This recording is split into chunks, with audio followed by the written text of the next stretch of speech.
had to go up against a lot of teams that were hitting perfect wars, and so they just nonstop were forced to go for speed.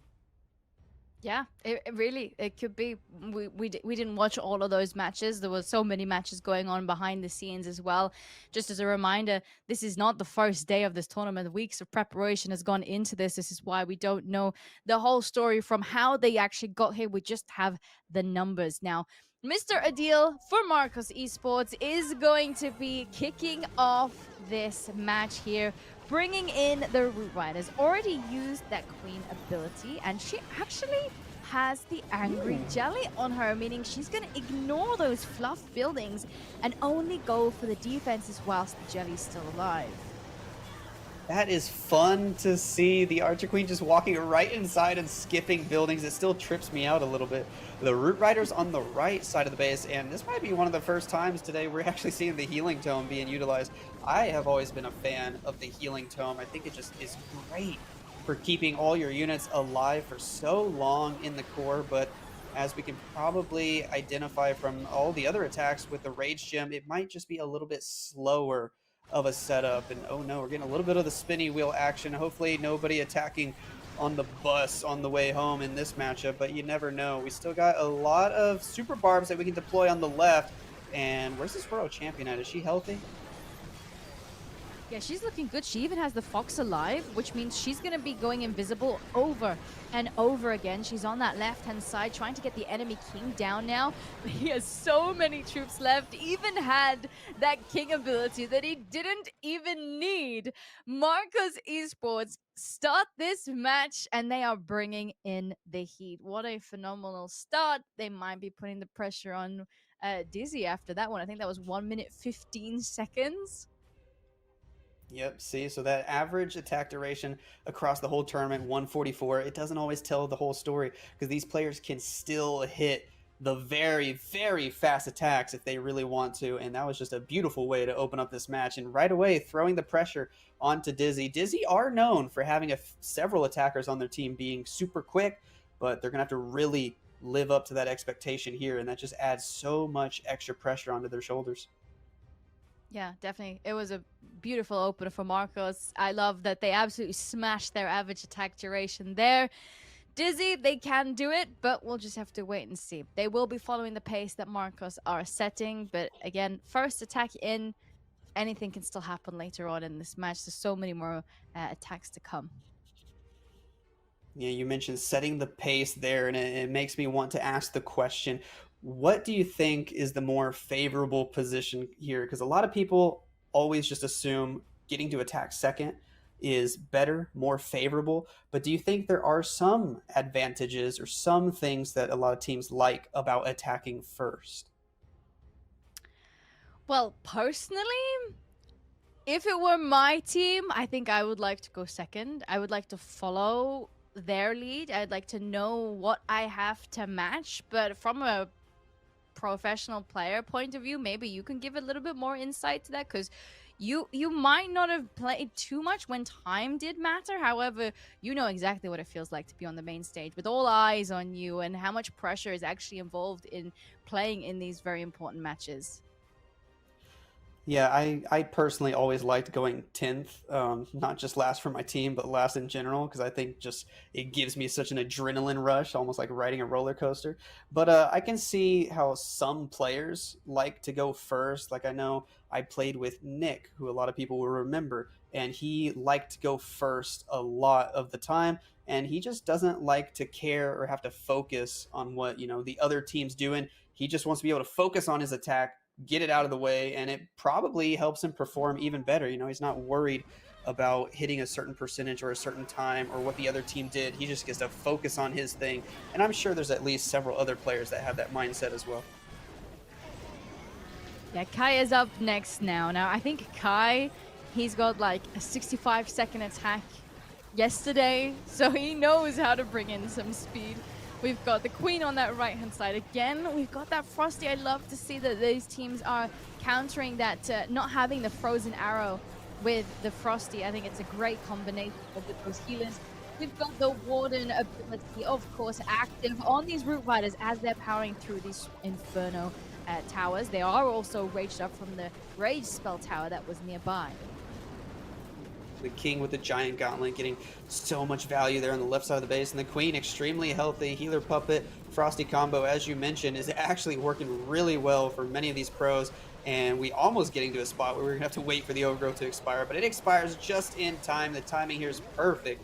A rage, a couple of freezes left over. He did not even need to use his poison spell, and take a look at the time, because man, these guys are quick. He did it even significantly faster than Marcos Esports. I mean, 68 seconds to open the match for his team. Wow. That was just a picture perfect attack. Yeah, that was really nice to watch. It was incredibly fast. Yesterday he got a 65 seconds, 68 today. This is actually incredible performance from him, and he's definitely setting up his team for success. But let's just hope that they can ride that wave. Yes, indeed. All the other players are going to have to keep bouncing off of each other, and we'll see if they're all able to maintain that pace. I'm a little worried or skeptical that these teams might not be the same way as Death God Gaming was, where they can just put it in cruise control, like you said, and they're so good at maintaining the momentum. Some of these players on these teams might just have random slip ups. I am worried about that, but very excited to see what attacks they bring. I mean, right now everybody's going to be forced to just continue going for speed, and it makes for some interesting choices with the equipments, with the pets, with the way they open up the attack. Yeah, I mean, we saw in the previous match and yesterday today, when some teams have been going full speed, this does make it a bit more risky. So it just depends if they're trying to, like for Marcos now, they need to catch up on time, not even just maintain the 1 minute 15. They need to get some attacks that will be able to pull the average down if Dizi are keeping up with these really fast attacks, because that's really what the main thing is. If they can't slow down Dizi, they need to pick up the pace. Indeed. I mean, it's hard to do that so early in the match too. With your second, with your third attack, do you try to go risky and hit a 60-second attack, or do you decide to just kind of go for that 120 mark? If you're faster, you're faster, and you're just crossing your fingers. Maybe one of the players on the other team ends up having a slow attack. I don't know if you can really hope for a defense in this meta. Sometimes it happens, as we saw in the last match, but sometimes it doesn't. And both these teams, I mean, on paper, have just been destroying literally like 99.9% of bases. So I don't know if you can count on a defense. Yeah, only having missed one single triple each. It really does go to show how good that these players are, and it goes to show why that they are in the upper bracket finals. I kind of love that we've put both of these teams actually head to head. I love that it played out this way, because these were on paper some of the best stats that we saw across the entire tournament. So Marcos Esports, Krishan Don up with the next attack again. Root Riders with those Valkyries in the mix here too. And we've actually got the World Champion coming in very early with the Siege Barracks for Funnel. The Giant Arrow flying all the way across the base. I think it did damage on some of those spell towers, but it didn't clear them off. Yeah, it did hit the upper spell tower, but I don't think he was planning on taking it out. He would have needed an earthquake anyways. We're seeing the king with the Phoenix utilized on the right side of the base to help the queen out. The early Warden ability, and again, the healing tome. So Marcos Esports definitely preferring this healing tome over the rage gem, preferring that a little bit of safety with the extra health instead of the speed of the rage gem. We'll see if that's going to end up biting them in the butt later. There's the overgrowth on the town hall and the very powerful monolith. The king with the spiky ball getting some good value there. The king's getting low on HP, but that queen right underneath him, very healthy. The root riders in the core still doing their thing. A rage spell for the world champion, and he might have to wait for this overgrowth to expire. Yeah, he actually might. I was worried for the world champion there. I had my eye on her because the single Inferno was locked on to her, and she does actually have the Fox, but we already lost the Fox to other defenses, but good thing that he actually had his eye on her too, used that ability, and once that overgrowth returns all these defenses back, Marcos Esports get another triple down. Well, their first attack set the benchmark for this match, and their second attack was even just 1 second faster. So even though they're still technically down on time, I mean, you can't really complain about that attack too much. 74 seconds is still amazing and setting a good precedent for the rest of their team. And we'll just have to see over on Dizi's side, can everybody do a 68-second attack? Because I don't think I've ever seen that from a team. Yeah, that is tough. I mean, you need to bring in the consistency that we saw in the previous matches. And that's a really hard one to beat. 1-8 is one of the fastest attacks we've seen. Kai's done some fantastic attacks yesterday too. Now, I'm not sure exactly how much that we actually need to call it even, but definitely if we have one slower attack, that can pull that average down and maybe equalize or close the gap between the average time very quickly. Right. I mean, a 6 second difference right now in the averages, and Dizi have one less attack. So a 120 Mm. attack would give us a perfect tie. So anything faster than 120, Dizi will keep their lead. Anything slower than 120, and Marcos will actually be able to steal the lead right from under them. But it's so early that, it might not matter too much what this exact next attack is, but still, always fun to contemplate these numbers. Yeah, it's just definitely keeping an eye out for it because we have seen time be the decider. But yesterday, we had a lot of fails coming through. Not many matches were actually decided by time. Is that because of the pressure that these teams are having on this stage? Because all of the teams still remaining, they're in it to go all the way to the very end and win not just first place for the Global Clash Cup, but that silver ticket. The last silver ticket is on the line for all the teams that are still remaining to go to the last chance qualifier for a potential spot, even on the World Championship. So there's a lot on the line for the remaining 4 teams. Yeah, there's definitely some factor when these teams are so focused on time that sometimes they spend more time thinking and planning out how to do specific drops on the outside of the base that are going to speed their attack up, that they end up forgetting some of the important details in the middle of the base in order to keep other troops alive. And that's where we tend to see some of the slip ups, some of the defenses. But here we go with the next attack from Dizi. Another Root Rider smash, this time with the Rage Gem. Spiky ball from the King going through the middle and hitting several defenses, and then delayed overgrowth. The Royal Champion from the right, he's going for speed here, dropping everything very quickly. Yeah, this is definitely what you tend to see when these players are going to get that time on their side, where you approach the base from multiple different corners. Now, we have cleanup a little bit on the left-hand side, the major portion going directly up top at 12. Queen on the south, World Champion on the right. He still has 3 freezes and 2 rages. He can pretty much freeze all of these defenses still remaining, raging them up. And he looks happy. He's got the triple down. I didn't check the time on this one, but it was 100% a fast one. 64 seconds. That's the No way. fastest attack we've seen all day, and it brings their average down when we thought it was already maybe the lowest it could have been. Wow. These guys are just something else. Geez, 64 seconds. And with an overgrowth, too. I feel like a lot of the time when you Yeah. see those really fast attacks, you're not using an overgrowth. You're just trying to power through everything. But that just worked out perfectly for him.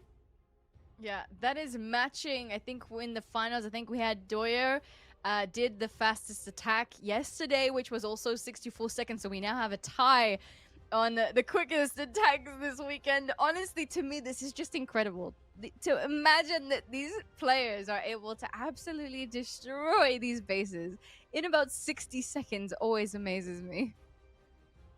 Yeah, it is very interesting to see, and you have to really put yourself in a different mindset when you're trying to plan an attack for speed rather than just pure power. Because, I mean, I've seen a lot of these players do their queen charge attacks. Even I'm still doing queen charge attacks in my clan wars to this day, and I feel like I can overpower bases pretty consistently. But when you're switching to something where you're trying to hit a 60-second attack, you really have to do things differently. You have to use your spells in a very different way that you may not be accustomed to. You're trying to, lead things, drop rage spells way ahead because you know troops are going to be there in a few seconds, not necessarily there right now. There's just all sorts of different ways they're actually doing the attack that are just cutting down seconds and seconds, and it takes practice. So nice job on these guys.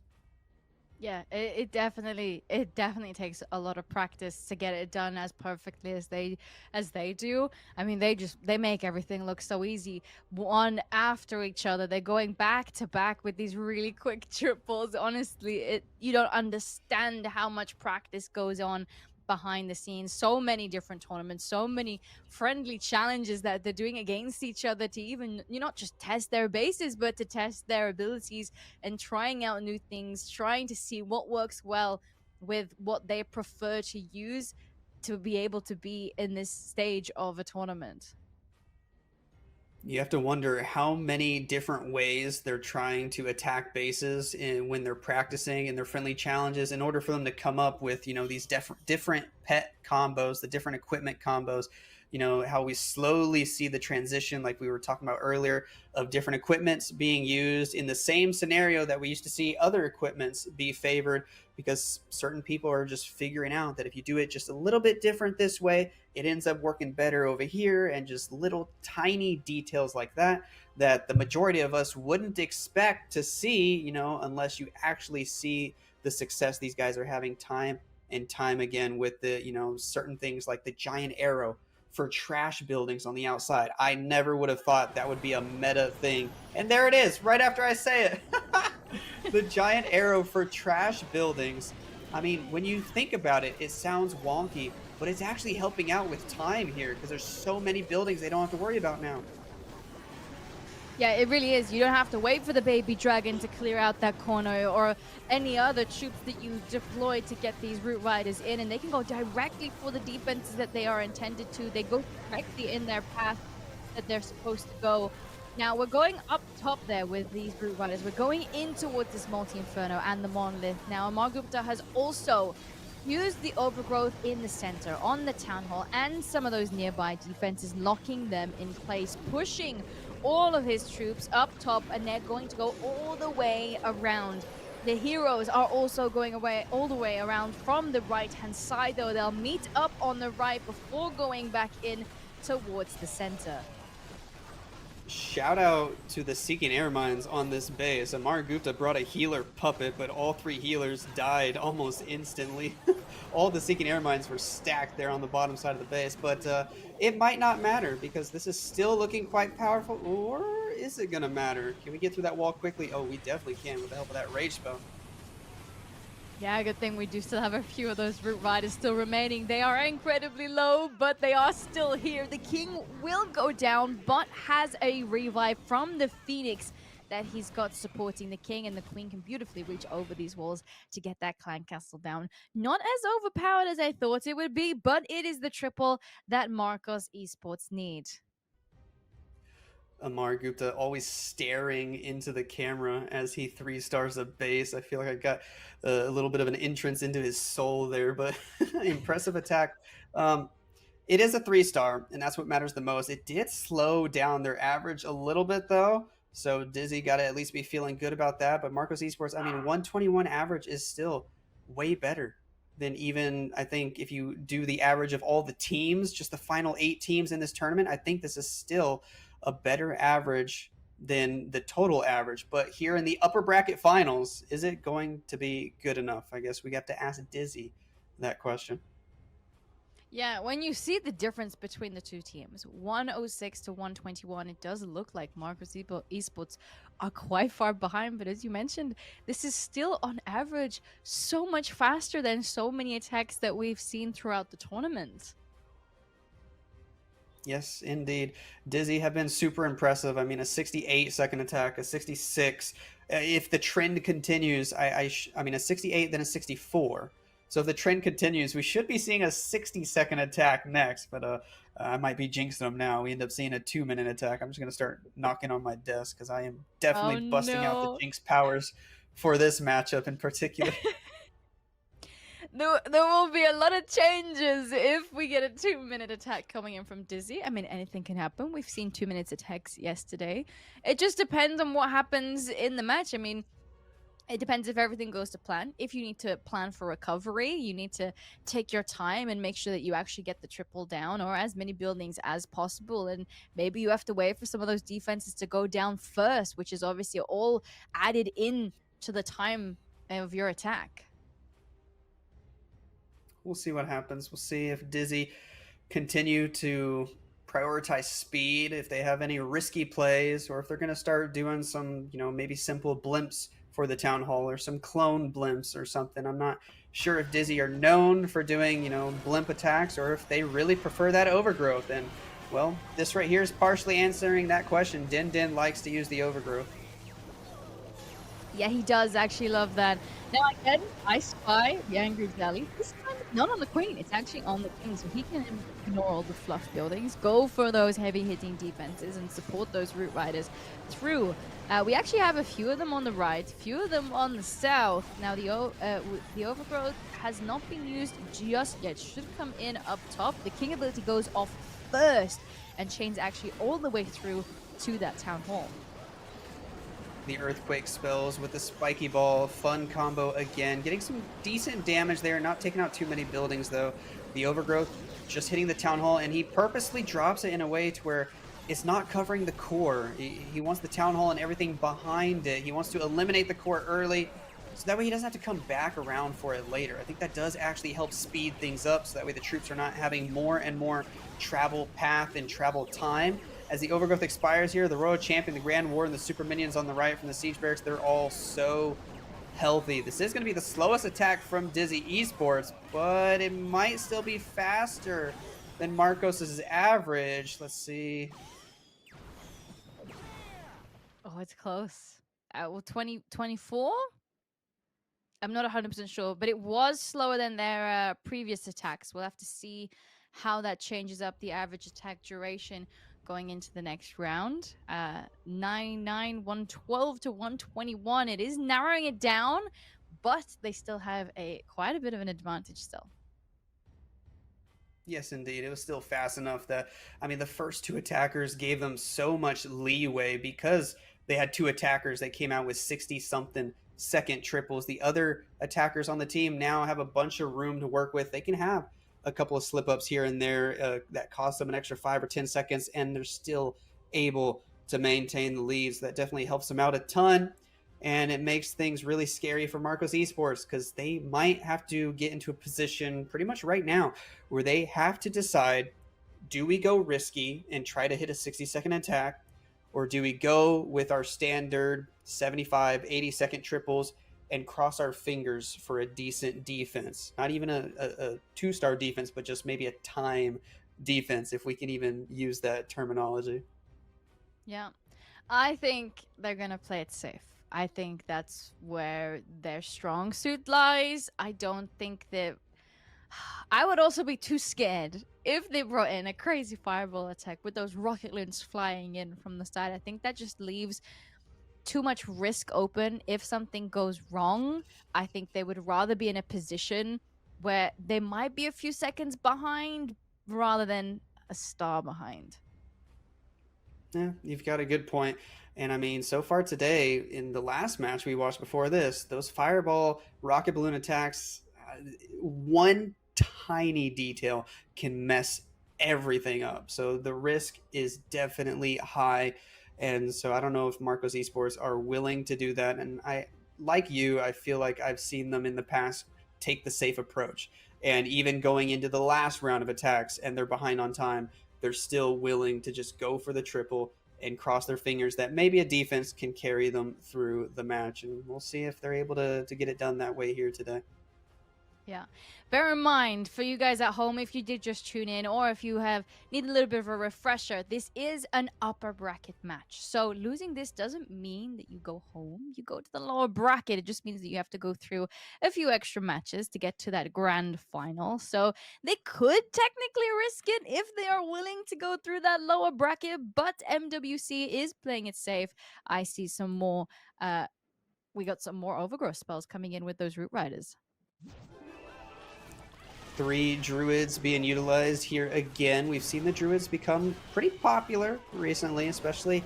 I guess that's also, I don't think we've mentioned it this way, but that's also another reason why maybe the Rage Gem is starting to become more popular than the Healing Tome, because I think the healing effect of the druids is also getting amplified by that Rage Gem, and so they're able to keep the Root Riders alive pretty well.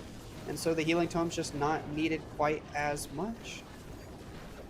Yeah, I do love the transition. I love that these players are bringing in more druids because they're very, very strong. If you haven't given them a go yet, definitely is really good because also they do transition into these bears, as you can see up top, and then they are able to tank some of those shots. They're on that monolith at the moment. They absolutely clear that out very, very quickly. The king has already gone to ability. We still have 2 freezes and a rage to utilize towards the southern side, and we're just approaching that 60-second mark.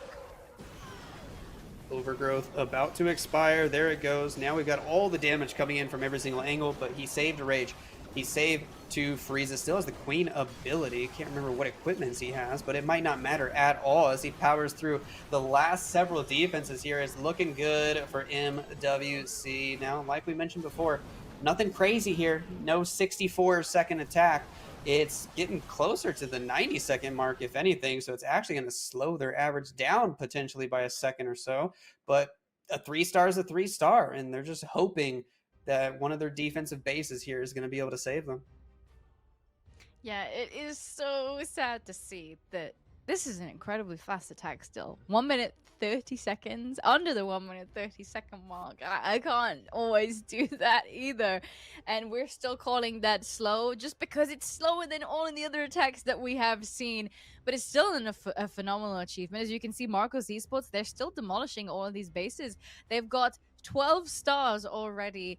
And their attack time is still pretty quick. It's quicker than the average that they had by about 20 seconds.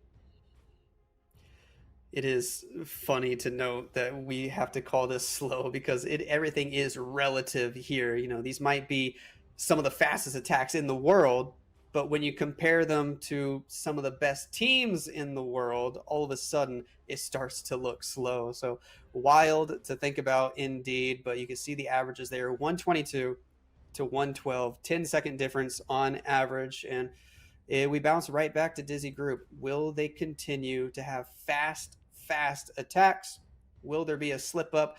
Only time will tell. So we'll have to wait, see what they bring out. Are they going to go with a safe strategy, Root Riders, Dragons? Are they going to do something a little bit different because of the base building from Marcos Esports?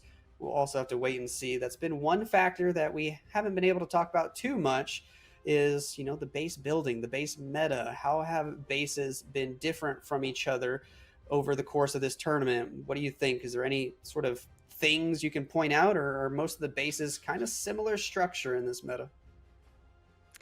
Well, I feel like the base builders don't get the credit that they deserve in this current meta because it is incredibly hard to get those defenses. As you can see, it's been triple after triple already. Now, we have seen some different bases yesterday, which were a little bit of unusual layouts. We saw some which even had like the eagle artillery on the outside, which means Susie didn't tend to like because that eagle artillery can be quite devastating for root riders. When it's easy accessible and you can get it down early, means you're eliminating so much damage. So we were wondering if that was a little bit of a questionable decision for some of those bases. However, this one is a little bit deeper. We can easily go in there, though, with that Royal Champion and clear that out already. We've got those Root Riders heading in towards those first few Infernos with, I think, do we have the Magic Mirror on here as well? He did. The Magic Mirror, very fun to see. One cloned queen went inside, doing a lot of damage in that rage build. The other 2 queens were on the outside. Now the clone queens do expire, and the normal queen's still very healthy at 100% health. We got a Tesla farm on the right side, the overgrowth, the town hall, and everything behind it. Yet again, we're seeing. Take note, guys. If you use some of these overgrowth spells in your clan wars, they don't drop it like right in the middle of the base. If you're going toward the town hall on the back end, they purposefully extend that overgrowth beyond the town hall, and they want to clear the core with your main push early, and that ends up being really good here. As you see, the overgrowth expires, a couple of spells left over, and the base is crushed again. These guys do another sub 70-second attack. Yeah, Dizi are on fire at the moment. It just goes to show why that they end up being in these late stages of tournaments yet again. They played so well in ESL and in the qualifiers as well. They end up being over and over in these finalist stages, they are definitely one to fear. And honestly, I'm surprised they don't have that ticket yet. Yeah, this team is phenomenal. I think, like I mentioned, maybe before the match started, these are one of those teams where we've been seeing make appearance from time and time again in some of the golden ticket events. They've been doing really well consistently throughout the year. They just haven't gone to that final level of being able to win it all in one of these big tournaments. That's the only thing they're missing on their resume. But, if I had to make a top 10 teams in the world list right now, I do think Dizi would be on it. And right now, I mean, this tournament, every team was allowed to play. So you can almost argue that they are a top 4 team in the world if we were just looking, on the stats of this tournament. Yeah, we had some other golden ticket holders, not just stamina play in this event. We still had Milazim play. We like they got taken down early. Navi, they also got taken down, I think, in the single elimination stage from some of these teams. So it just goes to show that even if we didn't see it on screen here today, they have taken down some very fierce teams to be here. Indeed, and it was kind of a scary tournament getting to this point because I believe it was single elimination up until the final 8, and so a lot of upsets, a lot of teams like Dizi and Marcos that just powered straight through and did exceptionally well, and now here we are in the final 8. Things switched to a double elimination format, and both these teams still just powering through. I mean, undefeated in this tournament, right? This is the upper bracket finals. Neither of these teams have lost a single match, and we're tied after the 4th round of attacks, 12-12. Nobody wants to fail a single attack, and all the pressure coming down to the closers of both these teams. Yeah, as you mentioned, the single elimination stage, that is on it's so scary, especially when you see teams like we've seen today and yesterday play it risky and hope to get the time in their favor, since time can be a decider, but making one mistake can completely eliminate you from the tournament. So I'm very happy that we did transition to this double elimination for the finals, allowing for some of these teams to make that recovery and make a name for themselves, going even through that lower bracket to the grand finals. But Tanwar Sahab coming in, and we have our first Electro Dragon attack of the day.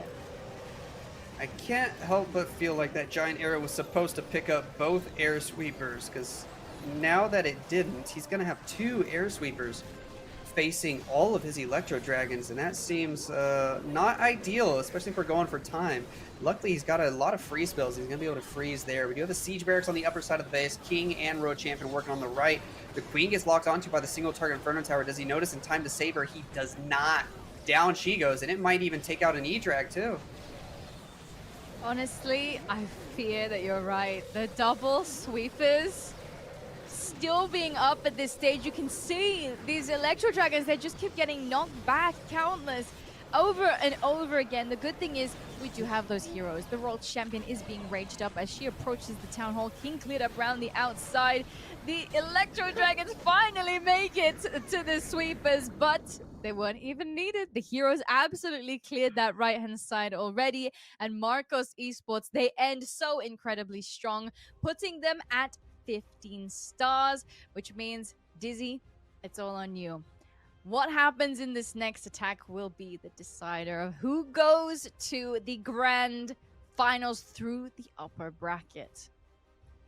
Man, I don't know why they've been using Root Riders all day long. E-Dragons seem to be the move. That was the giant arrow missed both sweepers. He had to Electro Dragon through 2 sweepers, and still somehow that managed to be the fastest attack for his entire team. I mean, oh my goodness, that was amazing. The World Champion on the back end, he was able to save a rage spell for her too, and she just plowed through all the heavy hitting defenses on the right side as the Spirit Fox turned her invisible. Yeah, that was very nice. The next attacker we have going perfect again. So it looks pretty promising. Time 128 on average, which means we could speed that up. Yago might be able to get some speed down here and make sure that he doesn't pull that average attack down. What would he need potentially to pull that average down? It's hard to tell. I would have to bust out the calculator, but I don't know if he's gonna have to, try to pinpoint his exact timing too much. He's just gonna be doing his thing, going for the fastest attack he can possibly get, and it might just be good enough. I mean, his team's got a decent little advantage right now, and we'll have to see what he decides to bring to the table. I mean, his hit rate is perfect so far in this tournament. His average time, though, maybe not the fastest on his team. Everybody else been hitting those 60-something second triples. His average 88 seconds, significantly higher. So this could make for an interesting finish here. Yeah, even 128, I think, will allow them still to safely cruise to the finals. They're in a very, very good position. They played so well all the way through, not just in this match, even yesterday. Dizi are looking so incredibly strong. Honestly, if this plays out in their favor, I'm going to be very happy to see them in that grand finals.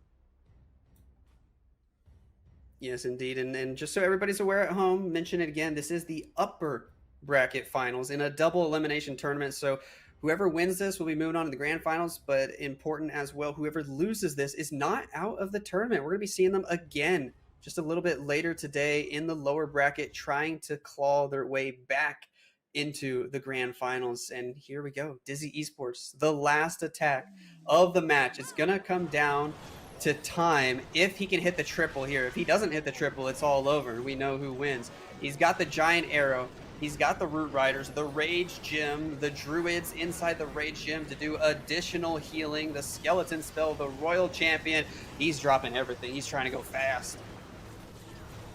Yeah, going directly in towards the Town Hall too. That is pretty scary. Now, he held on to that Warden ability a little bit longer just to wait as we approach the Town Hall to help take some pressure off of the Giga Poison, but they're still going to be sat here taking some of that damage. And the Druids that they've already transitioned to, so not as much healing coming through at the moment. And the Monolith is striking pretty hefty over these walls, doing some damage on these Root Riders. A very bold play to not include the Monolith in that overgrowth. Maybe he was just hoping he would be able to power through it quickly, but it took forever to get through that Monolith. It did a lot of damage. He lost a lot of units. We're well past the 60-second mark now, and things are slowing down quite a bit. Luckily, the spiky ball's there to do a bunch of damage, but as the Royal Champion goes down, this is fizzling out. This might be worst case scenario for Dizi Esports. The Grand Warden dies. He's got some super barbarians to use, but he's got walls to get through. We're getting closer and closer to the 90-second mark. Even if this is a triple, this might just ruin everything in terms of time. He's got the open walls on the right. He's got the super barbs to take out the ricochet cannon. King with the Phoenix can easily get the multi-archer tower. But what about the clan castle building? Oh, it's already low! It's low! Oh, 1 minute 40 on the attack. What is this going to do to the averages? We have to wait and see. We have to wait and see what happens. Oh, he looks happy. He's happy. Let's go. It was just enough. Dizi Group advanced straight to the grand finals of the Global Clash Cup. My goodness, was that attack close? Wow. I mean, he just had to get close to entertain us. Look at that. 2 seconds on average. I mean, it almost caught back up to a tie. Wow, that got the adrenaline pumping at least a little bit for probably all of his team that were sitting there watching and couldn't do anything. They might have been freaking out.